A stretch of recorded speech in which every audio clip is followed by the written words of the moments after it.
是搖錢樹，劍為聚寶盤。曾經叱咤一時嘅大彭鎖城，喺清末年間被裁撤之後，佢嘅重要性降低。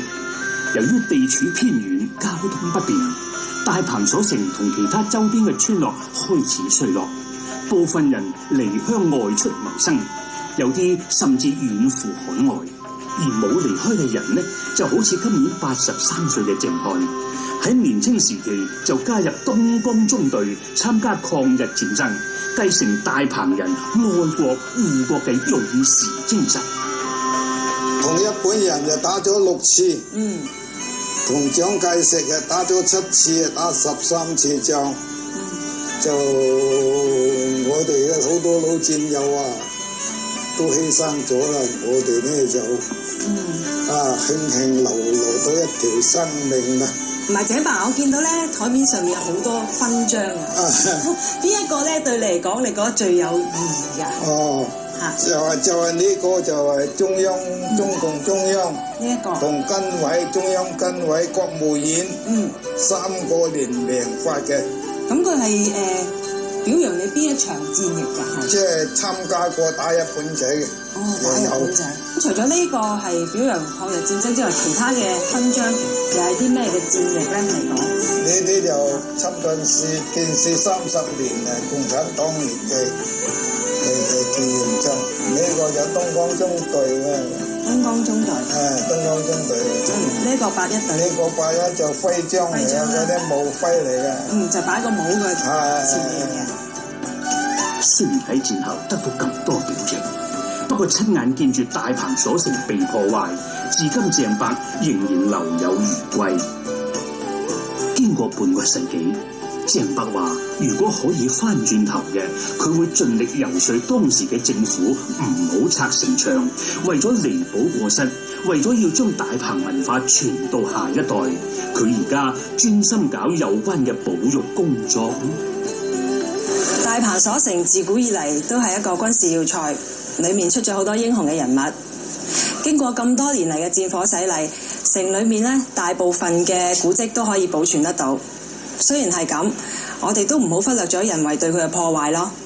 如果唔係，可能呢啲咁有歷史價值嘅古蹟會陸陸續續咁喺我哋眼前消失。離開深圳大彭鎖城，我哋向惠東嘅平海古城進發。呢座建於明朝洪武18年嘅軍事要塞，至今呢已經有600幾年嘅歷史，歷來係海防軍事重鎮，同埋惠州南部地區海運進出口嘅咽喉。呢度同樣有東南西北4座城樓，不過唔同嘅係每座城樓上邊呢都有一間廟。例如西門供奉嘅係華光大帝，而南門呢就拜協天大帝。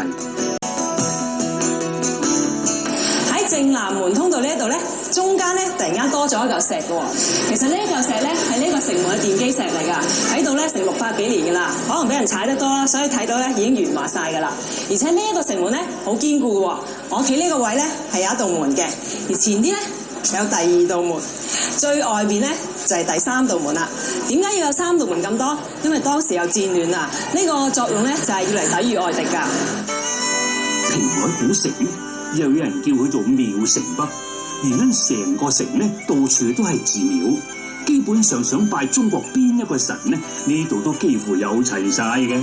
不過拜神求福就好多學問嘅，唔識呢最好揾個人問下啦。好多人話嚟到城隍廟，記住要求翻支好籤，但係據平海古鎮呢度村民同我講呢，呢度嘅籤唔可以亂求㗎，佢哋只係會喺屋企人有重病嘅時候先嚟呢度為佢哋祈求壽緣，希望佢哋平平安安大步攬過。如果唔係諗住嚟求神問卜，咁不妨可以欣賞下呢一度嘅藝術品，全部都好有意思嘅，仲可能啟發到一啲新嘅人生觀添。城隍廟已經有600幾年嘅歷史，而呢一塊石碑咧，可以話係廟裏面保持得最好嘅其中一件文物。佢上面仲記載咗呢座廟曾經重修咗2次，一次咧就係喺乾隆在位期間，第2次就喺1988年。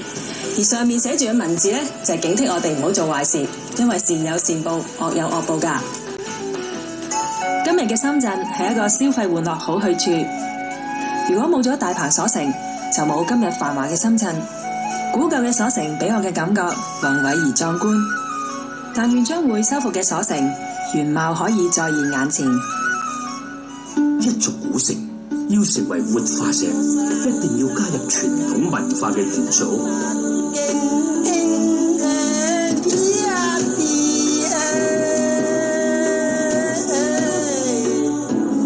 大鵬鎖城嘅人呢，點樣將大鵬文化延續落去呢？下一集開心到震古鎮遊學團等你嚟參加。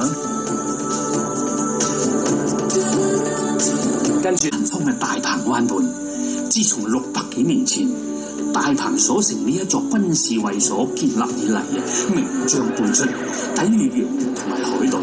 呢度嘅事蹟可歌可泣，同時留低咗獨特嘅軍事文化以及風俗。深圳嘅別稱就係來自呢一座大鵬鎖城啊！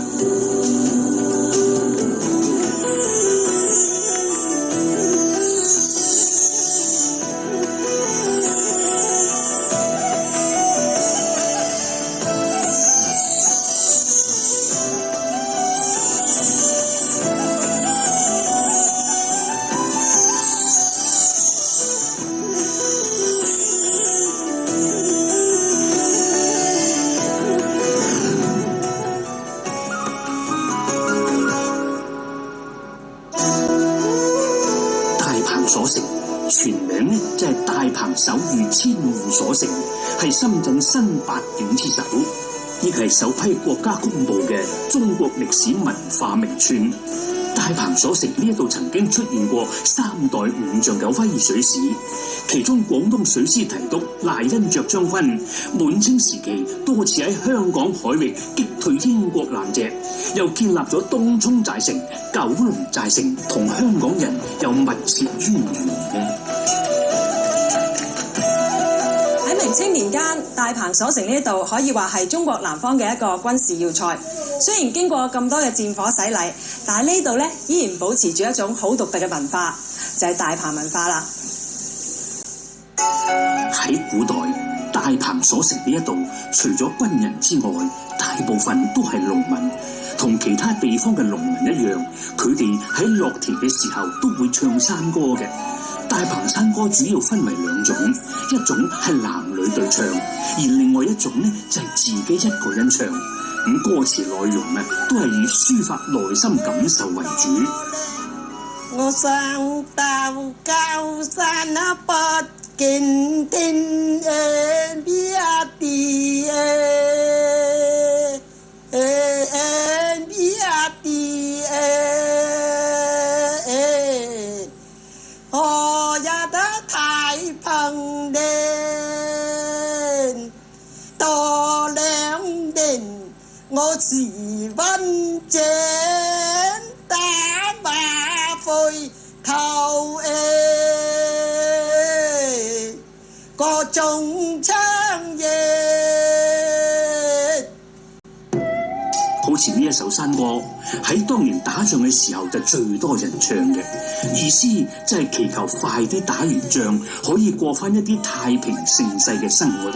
不過時至今日，識唱呢啲山歌嘅大鵬人唔多，主要呢都係上咗年紀嘅老人家。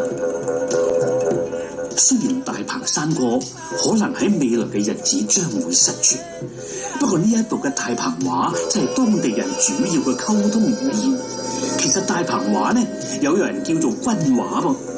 由於當年清廷政府不斷喺全國各地調派軍隊嚟大鵬鎖城呢一度駐守，咁呢啲來自5湖4海嘅官兵必須有一種大家能夠溝通嘅方法噶嘛。久而久之，發展出一種大家共通嘅語言。咁呢一種語言呢，接近廣州話同埋客家話，大家稱之為大鵬語。婆婆啊，我知道大鵬話咧好特別嘅，難唔難學㗎？唔難啊，唔難學，你不如教我幾句啊？好啊，如果一見到人嗌早晨咁點講啊？唔係早晨咯。早晨都幾似廣東話㗎喎。係啊。咁譬如問人哋食咗飯未啊？咁又點講啊？咁我啲啊話有冇食飽飯咯？咁有冇食飽飯咯？